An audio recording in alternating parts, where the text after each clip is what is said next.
शांतिपुर नामक एक सुंदर गांव था जहां दो बहनें सुशीला और मीना रहती थीं। बड़ी बहन सुशीला बेहद खूबसूरत थी, जिसकी शादी एक अमीर व्यापारी रमेश से हुई थी। सुशीला अपने पति की धन दौलत और अपनी सुंदरता पर घमंड करती थी। दूसरी ओर छोटी बहन मीना साधारण दिखने वाली थी, लेकिन उसका दिल बेहद दयालु था। उसकी शादी श्यामू से हुई थी, जो एक गरीब मजदूर था। श्यामू की मेहनत के बावजूद उनकी हालत खराब रहती, लेकिन मीना हमेशा खुश रहती और ईश्वर की मर्जी मानकर अपने हालातों को स्वीकार करती। दीदी कैसी हो आप? बहुत दिनों बाद मिलने आई हूँ। हाँ हाँ, आ ही जाती हो मिलने। तुम्हें तो फुर्सत ही होगी, तुम लोग कोई बड़ा काम तो करते नहीं। दीदी, हम दोनों अपनी अपनी किस्मत का जी रहे हैं। मेहनत से कमाते हैं और खुश रहते हैं। मिट्टी के घर में फटे पुराने कपड़ों में और पेट भरने के लिए दूसरों से मदद मांगकर इसे खुश रहना कहते हो। खुशी दिल की होती है। आपके पास इतना सब कुछ है, लेकिन आपके चेहरे पर कभी सुकून नहीं दिखता। हमारे बड़े घर में सुकून की नहीं, रुतबे की जरूरत होती है। तुम इसे नहीं समझोगी। तबाह किसके लिए? दीदी अपने रिश्तेदारों को नीच आने के लिए। अगर यह रुतबा आपको अकेला कर दे तो उसका क्या फायदा? मुझे की जरूरत नहीं, मेरे पास सब कुछ है, नौकर चाकर है, अच्छा घर है। तुम्हें यहाँ बार बार आने की जरूरत नहीं। दीदी, मैं आपकी छोटी बहन हूँ। आपके पास कोई ज़रूरत लेकर नहीं आई थी। मैं तो बस आपका हाल चाल जानने के लिए आई थी। चलो, जान लिया हाल चाल। अभी वापस चली जाओ यहाँ से। मुझे किसी की मदद की जरूरत नहीं पड़ेगी, और तुमसे तो बिल्कुल भी नहीं। दीदी, क्या आपको कभी महसूस नहीं होता कि रिश्तों की कदर करनी चाहिए? अगर कल को आपको मेरी ज़रूरत पड़े तो मैं क्या वही करूं जो आप आज कर रही हैं? भगवान आपकी यह बात सच कर दे दीदी। लेकिन याद रखिए, रिश्ते पैसे से नहीं, प्यार टिकते हैं। मीना आंसू रोकते हुए वहां से चली जाती है। सुशीला उसे जाते हुए देखती है, लेकिन अपने घमंड में रहती, कुछ नहीं कहती। आज फिर चूल्हा नहीं जला, घर में खाने को कुछ भी नहीं बचा है। मीना पूरा दिन मजदूरी की, लेकिन जमींदार ने पैसे नहीं दिए। बोले अगले हफ्ते देंगे। हर बार यही कहते हैं, मेहनत करवाते हैं और पैसे देने में टाल मटोल करते हैं। गरीब की मजदूरी तो कोई समझता ही नहीं। अगर आज पैसे मिल जाते तो कम से कम घर में कुछ राशन तो आता। अब हमारा क्या होगा? घर में अनाज का एक दाना भी नहीं है। पता नहीं मीना, मेरी कोशिश तो पूरी रहती है, लेकिन हालात दिन ब दिन खराब हो रहे हैं। मैं कल अपने बड़े भाई के पास जाऊंगी, शायद उनसे कुछ मदद मिल जाए। क्या यह ठीक रहेगा? उनके पास जाने से पहले सोच लो। भाई बहन का रिश्ता ही तो ऐसे समय के लिए होता है। मुझे यकीन है वह मेरी मदद जरूर करेंगे। अगली सुबह मीना भाई के घर जाने का फैसला करती है। अपने भाई रमेश के घर पहुंचती है, तभी दरवाजे पर भाभी कमला दिखती है। भाभी, प्रणाम। भैया घर पर है क्या? नहीं, तुम्हारे भाई तो शहर गए हैं। क्या काम है? भाभी, बात यह है कि हमारी हालत बहुत खराब है।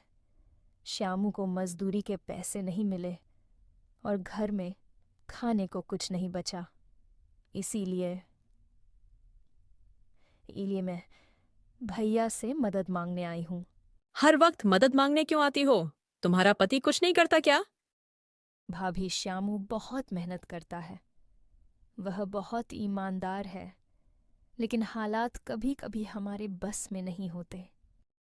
बस बस, ये तो हर गरीब की कहानी है। हमें भी अपने खर्च संभालने मुश्किल होते हैं।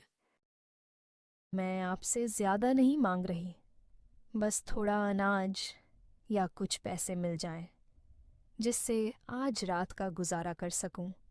यह घर कोई दान पात्र नहीं है जो हर कोई यहाँ मदद मांगने आ जाए। तुम्हें अपनी हालत सुधारने के लिए मेहनत करनी चाहिए। क्या मैं आपकी बहन जैसी नहीं हूँ? अगर आज आप मेरी मदद करेंगी तो कल को भगवान आपका भला करेंगे। बस करो, हमारे पास फालतू के पैसे नहीं हैं। जो तुम्हारे जैसे लोगों पर खर्च कर सके। और हाँ, अगली बार यहाँ आने की हिम्मत मत करना। मीना दुखी और निराश होकर वहां से चली आती है। मीना अपमानित होकर भाई के घर से लौट रही होती है। अचानक उसे सामने एक बूढ़ी औरत दिखाई देती है। बूढ़ी परेशान होकर एक गड्ढे के पास खड़ी थी जिसमें उसकी बकरी का बच्चा गिरा हुआ था। अरे राम राम, मेरे बकरी का बच्चा गड्ढे में गिर गया है। अब मैं इसे कैसे बाहर निकालूं? मीना यह देखकर रुक जाती है और बूढ़ी के पास जाती है। अम्मा परेशान मत हो, मैं आपकी मदद करती हूँ। मीना जल्दी से गड्ढे के पास जाती है। थोड़ी मशक्कत के बाद वह बकरी के बच्चे को सुरक्षित बाहर अरे निकाल देती बेटी, है। तूने तो मेरी जान बचा ली। यह बकरी का बच्चा मेरे लिए सब कुछ है। यह मेरा फर्ज था, अब आप इसे संभालिए। यले बेटी, मेरे पास ज्यादा तो नहीं है, शायद ये तेरे काम आ जाए। तेरे जैसे लोग भगवान का रूप होते हैं। नहीं अम्मा, मैंने यह मदद किसी इनाम के लिए नहीं की। मैं पैसे नहीं ले सकती। बेटी, इनकार मत कर। तूने मेरे लिए जो किया है उसका कोई मोल नहीं। यह कुछ पैसे मेरी ओर से तुझे आशीर्वाद है।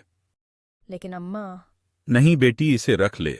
इसे भगवान का आशीर्वाद समझकर रख ले।